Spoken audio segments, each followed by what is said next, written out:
I'm in Steventon, 4 miles west of Didcot, 50 metres north of the Great Western Railway line between London and Bristol, and this is the northernmost stretch of the line. This house was designed by Isambard King Brunel because the board of the Great Western Railway in London was a separate board to that of the board in Bristol, and around 1840, 1841 they wanted to merge. So Brunel, not just a designer of ships, hospital, tunnels, guns,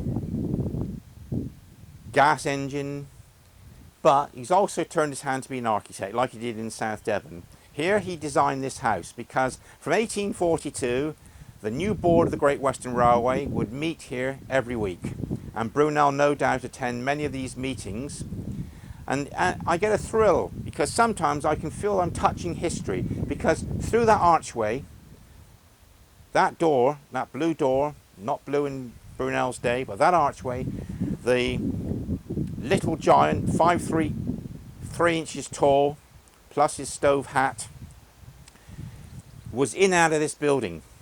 There's about 10 bedrooms in there and a big room where the board would meet. And Paul, the architect, told me that he could tell it was designed by an engineer because all the rooms were exactly the same shape and the plan was so clinically laid out.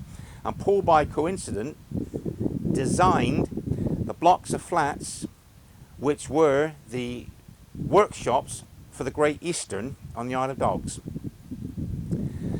This is one of 4 houses that I visited that I know of that are extant in the Brunel biography.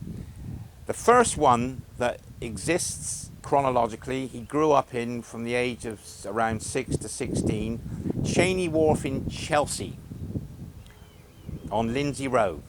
The other house in London was the home of his fiancée, which is in Kensington, just across the road from the church where Brunel got married, I think in 1836. The third one chronologically is this one, and the fourth one, Brunel rented a house every summer from around 1846 until the year before he died, early 1840s I mean, and he rented a house downhill from his Watcombe estate.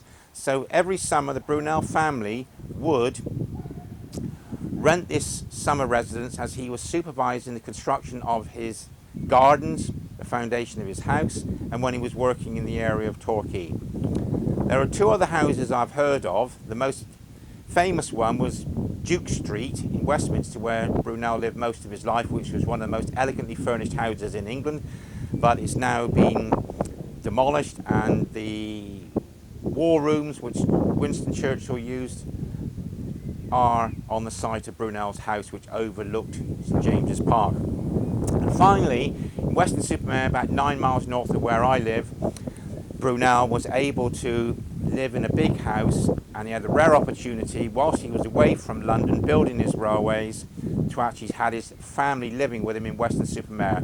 It was the property of a lord. The house stood about 200 metres from the railway station, but like Westminster Address, no longer exists.